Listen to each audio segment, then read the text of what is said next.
What is the most mind-blowing paradox you can think of? Story 1. Simpson's paradox.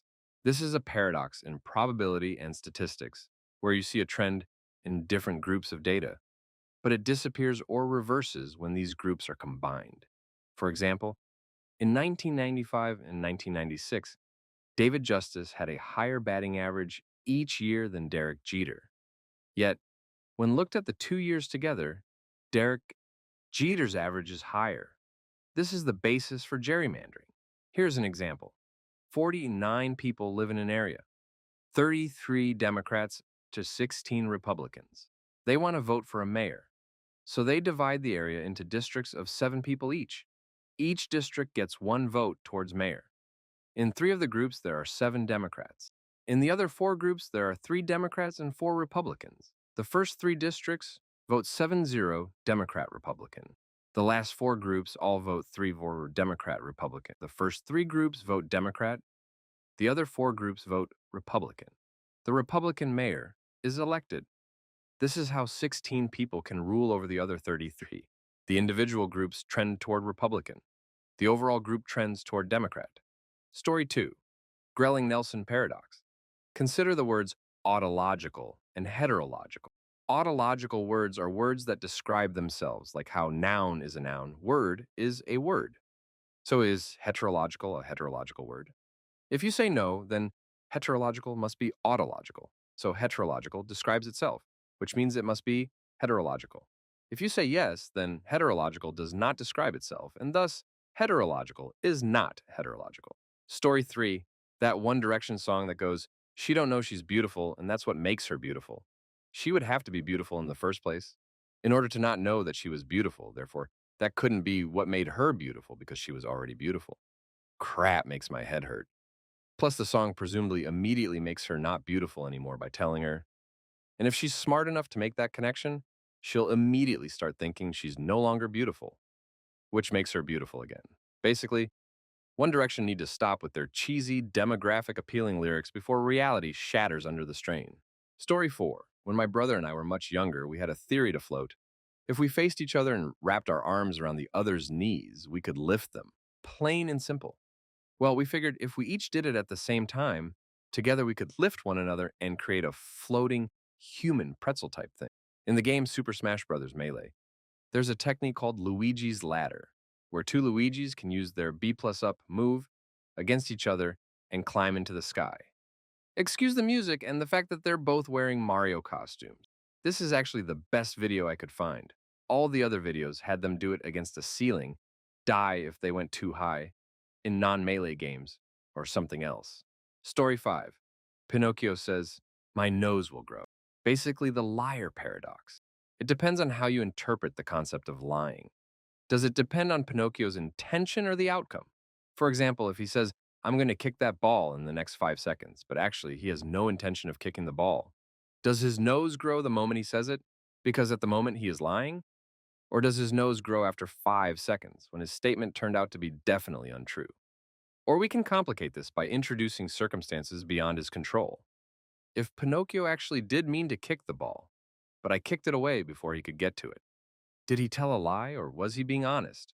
But his statement turned out not to be true. And if it was a lie, at which moment will his nose grow? As soon as he says it, or the moment I decide to kick the ball away, or after 5 seconds? Story 7. You are touching an object by approaching it. Mathematically, you approach it theoretically in fractions. You are half the distance there, and you are then a quarter the distance there. You are then 1/8 the distance there, and so on. Theoretically, you could never reach that object because you always approaching it at a fraction of its distance. But that's why infinity is theoretical and mathematics is just a representation in a decimal system. But you can continue to think of it when you touch anything that you have defied infinite fractions. I have no training in mathematics, but remember this from a time ago. Story 8. So you get attacked by a crazy homeless guy. Grabbing the nearest weapon, an axe, you kill him. Proud of yourself? You bury the body, you don't want to go down for murder, and take home your new trusty weapon. While admiring your faithful new axe, you notice that the blade is chipped. Knowing this won't do, you head down to the hardware store and purchase a new axe head. Sharper, bigger, and better. When you get home, you decide to test your new blade and chop some wood. After a few whacks, the handle splinters and cracks. It had already been through so much. So back to the hardware store to replace the handle. Now your trusty axe is good as new. And just as you are about to hang it in its rightful place above the fireplace, the crazy homeless man bursts in, zombified and covered in dirt. He takes one look at you and the axe and asks, "Is that the axe you killed me with?" Well, is it? Story 9. Zeno's Paradox. Achilles is running a race against a tortoise and he gives it a head start. As Achilles starts to catch up, he will cover half the distance between himself and the tortoise. However, in that time, the turtle will have moved a bit farther. Again, Achilles moves and makes up half the distance, but again, the turtle has moved further. How can he ever overtake the turtle? This is pretty much what happens when you work with percentages and not actually distance. While Achilles may first move at 1 meter per second and cover 50% of the tortoise's distance, he will keep moving 1 meter per second and overtake the tortoise. But if he always moves a percent of the turtle's current distance, he will never catch up because every time he moves, he is effectively decreasing the distance he can move the next time. Story 10. I like this quote from Douglas Adams. It is known that there are an infinite number of worlds simply because there is an infinite amount of space for them to be in. However, not every one of them is inhabited. Therefore, there must be a finite number of inhabited worlds. Any finite number divided by infinity is as near to nothing as makes no odds. So the average population of all the planets in the universe can be said to be zero. From this, it follows that the population of the whole universe is also zero, and that any people you may meet from time to time are merely the products of a deranged imagination. It is known that there are an infinite number of worlds simply because there's an infinite amount of space for them to be in. This makes no sense. It is not known that there's an infinite amount of space, and even if it were, that wouldn't imply an infinite amount of worlds. However, not every one of them is inhabited. Therefore, there must be a finite infinite number of inhabited worlds. Fixed, since infinity divided by anything is still infinity. I'd guess that Adams was either being purposefully illogical in order to make the joke work, and or to make fun of the Fermi Paradox. Story 11. Save for a few extreme examples. The things you do in life are simultaneously completely significant and completely insignificant things in the universe. Getting married to the love of your life might be a defining moment in your 80 years, but in the grand scheme of things, it means little. Or to put it the way Cloud Atlas does, even though everything you do will amount to little more than a single drop in an endless ocean. What is an ocean but a multitude of drops? Beautiful. It means little. Well, really, it means nothing at all. Do you think the universe rates moments like a best of list? The universe has no concept of significance or meaning. Whenever you think of events as significant, that is, you impart a conscious way of thinking onto events in the world. That meaning is, however, real, as your definition of reality is simply what your conscious mind recognizes and stores. Real not necessarily meaning physical, just having existed. It gets very arbitrary when you try to think about the universe from a non-human or non-conscious perspective. I mean, just imagine a universe without living creatures. In this universe, a rock hits another rock. Now, when I say that you visualize it, you feel a little emotion attached to that visualization, perhaps a tiny bit of excitement or a hint of boredom. Who knows? And you picture the physics of it briefly. But without people, that collision is wholly meaningless. It doesn't have any emotional connotation. It doesn't positively or negatively impact anything. You can go further than this until you get to if a tree falls in a forest and nobody is around, sort of thinking, which, by the way, is a terrible hypothetical. But hey, you're considering the value of meaninglessness and how it impacts you. Nothing in your life will ever be completely devoid of any emotional response. Meaninglessness doesn't exist to conscious minds. Story 12. This one deals with the idea of a soul and an artificial intelligence. If I take my brain and copy it onto a functioning machine that, for all general purposes, simulates my brain or chemicals for a digital environment exactly as I would normally, which version am I going to be in? What happens if my body dies the instant that the copy is complete? I'd like to think that the soul is preserved if there's only one frame of reference throughout the whole process, that is, dying as soon as the copy is complete, making a flawless transition. But if there's two frames of reference and I look down to see my body, would I be real or a copy? Story 13. The Fermi Paradox. There are billions of star systems in this galaxy alone. The galaxy is over 13 billion years old. Humans have existed for only 200,000 years. and are technically capable only for the last 150 at best. If we were to travel to the next star system at sublight speeds, find a habitable planet, set up a colony, then onto the next star system, and then fork out across the galaxy, it would take only about 2 million years to populate the entire galaxy. The galaxy is 13 billion years old. 2 million years is nothing, and we are still very young as a species.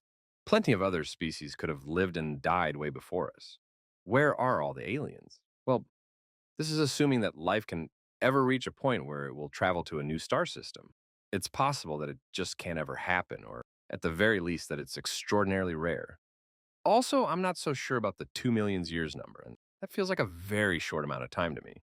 But either way, any number we come up with will just be an educated guess. We just don't know enough of the variables to really make an assessment about the situation. How many planets in the galaxy are habitable? What percentage of habitable planets end up developing life? What is the probability of intelligent life developing? Do advanced civilizations have a tendency to destroy themselves? Is faster than light travel possible? We just don't know. We don't even know if Earth is the only body with life in our own solar system. Maybe the universe is teeming with life. Even if that were the case, right now, we wouldn't really be able to detect it. Maybe it's even teeming with intelligent life. We might still have a very hard time detecting it. In the grand scheme of things, humans have only been searching for extraterrestrial life for a very short amount of time. The situation seems weird right now, but we still have a lot to learn. Story 15. I've been waiting for this question. I had this idea 2 years ago and wrote it down. Say that in the future, you will be able to completely clone yourself and transfer your mind into a new body. Your entire brain is copied exactly atom by atom.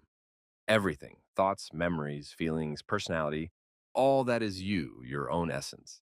So you're already old and about to die and everything, and you go to lie down in the copying chamber. You will die in the process. You simply go to sleep, lose consciousness, and after 8 hours, you wake up in the new body as yourself. It's all completely you, younger, better, renewed. From your perspective, you went to sleep and woke up in a new body. Now imagine this. The process is the same, only you don't die in it. You fall asleep, and when it's done, you're unharmed and unchanged. You probably imagine you'd wake up still being in your old body, but now there's the new you as well. You're both the same person, exactly the same, only you're you and he's him. And here's the tricky part.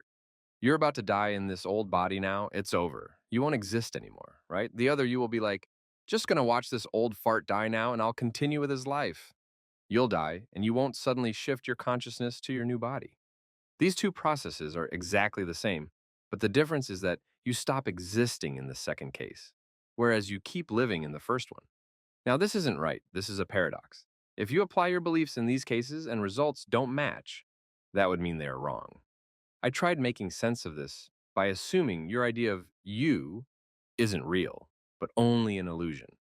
The idea of your own importance is objectively absolutely meaningless. We're mere flesh made of cells with no actual purpose. In the end, does it really matter if we die right now or not?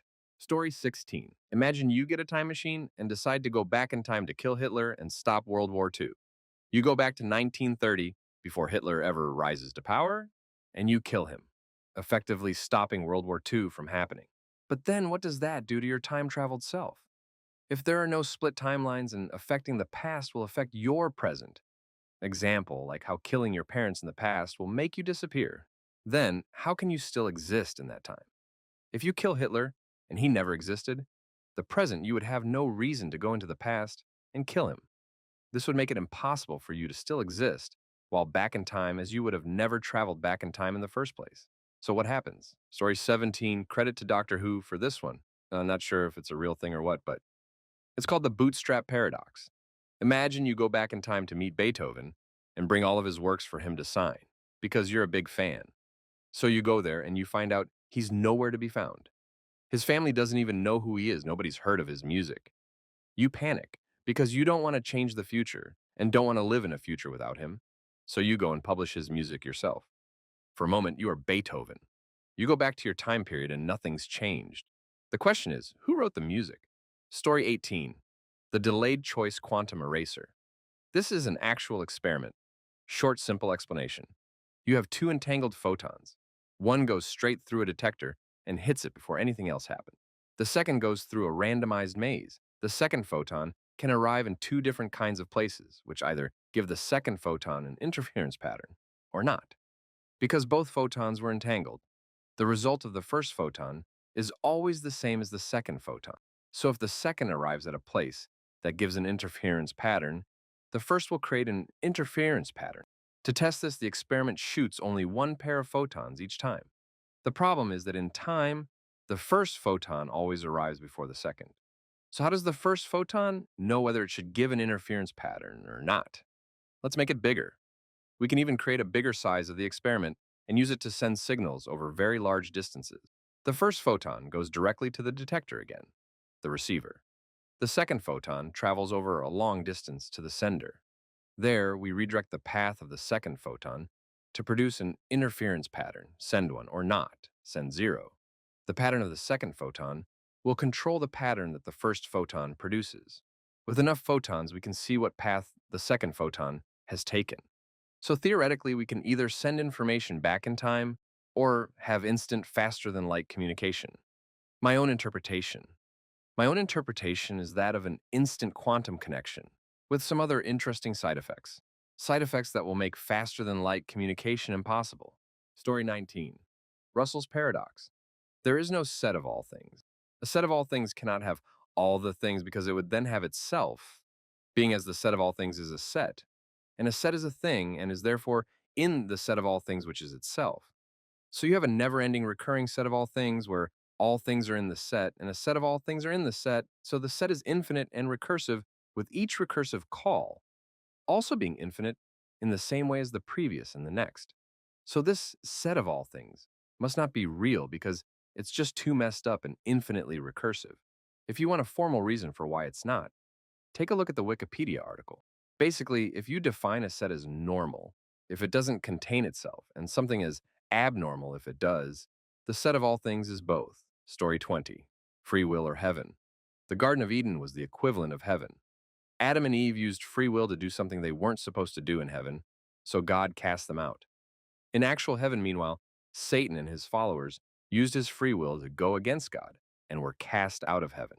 Many religious people believe that they will go to heaven. But if free will is allowed in heaven, then the current track record is too zero that if you use that free will, you can be kicked out of heaven. An eternity of terror that at any moment you will do something to upset God and be kicked out of heaven. The only other option is that God doesn't give us free will in heaven. So the one thing we are supposed to value above all else would be the one thing God would deny us for all eternity in heaven. Oh, and if Pinocchio says, "My nose will grow now," and his nose doesn't grow, then he told a lie. And if it does grow, then he's telling the truth and it shouldn't grow.